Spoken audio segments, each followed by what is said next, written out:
जय श्री राम भक्तजनों। प्यारे भक्तों, अगर आपका ध्यान सधेगा तो आपको ये 3 अनुभव अवश्य होंगे। भक्तों, ध्यान की जो प्रक्रिया है वह सबसे श्रेष्ठ प्रक्रिया है और आपका जो ध्यान है वह निरंतरता और विश्वास के साथ सधेगा और जब सधने लगेगा तो ये 3 अनुभव आपको अवश्य ही होने लगेंगे। बड़े ध्यान से सुनना। नंबर 1, आपका मन अपने आप ठहरने लगेगा। जब आपका ध्यान सधने लगेगा, जब ध्यान ठहरेगा तो आपका मन भी ठहरेगा, क्योंकि ध्यान सधने का मतलब है ध्यान लगना, ध्यान ठहरना। और जब ध्यान आपका सधेगा यानी कि रुकेगा तो आपका मन भी ठहरेगा और जब आपका मन ठहरेगा तो आपका जो भी कार्य है वह अपने आप बनने लगेगा और जब आपके कार्य बनने लगेंगे तो आपका मन भी निर्विचार होने लगेगा तो आपके अंदर और ध्यान करने की इच्छा उत्पन्न होगी।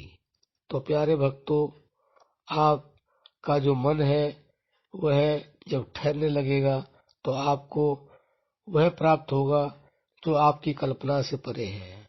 नंबर 2, आपके अंदर जो विकार है, जो काम क्रोध लोभ व अहंकार है, वह अपने आप दूर होने लगेंगे, क्योंकि जब ध्यान सधता है, जब ध्यान लगने लग जाता है, जब ध्यान सधने लग जाता है, जब ध्यान ठहरने लग जाता है तो जो भी हमारे अंदर विकार है, काम क्रोध लोभ मोह अहंकार के, ये 5 जो विकार हैं यही हमारे शत्रु हैं।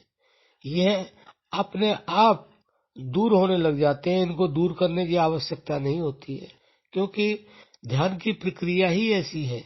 वह धीरे धीरे हर चीज को जो आपके अनुकूल नहीं है, प्रतिकूल है, उसे दूर करने लग जाता है। नंबर 3, आपका मन चुंबक की तरह परमात्मा की तरफ खींचने लग जाता है।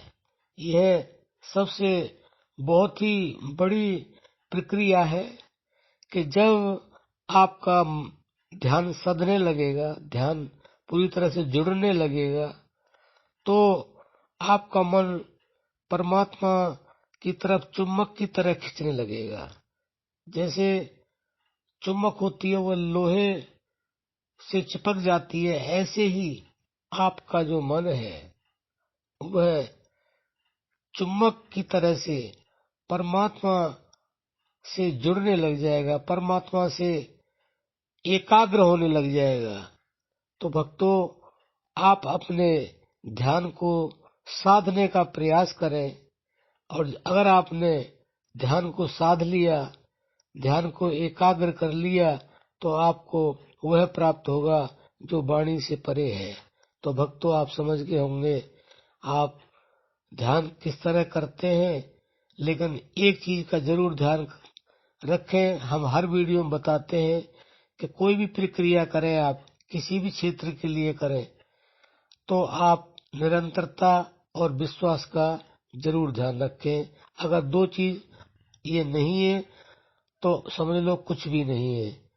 इन दोनों चीजों से, निरंतरता से और विश्वास से ही सब कुछ प्राप्त होता है। आशा करते हैं आप समझ गए होंगे। आप इसी तरह से अभ्यास करेंगे, ध्यान करेंगे और अपनी सारी मनोकामनाएं पूरी करेंगे। अब हम अपनी वाणी को विश्राम देते हैं। जय श्री राम।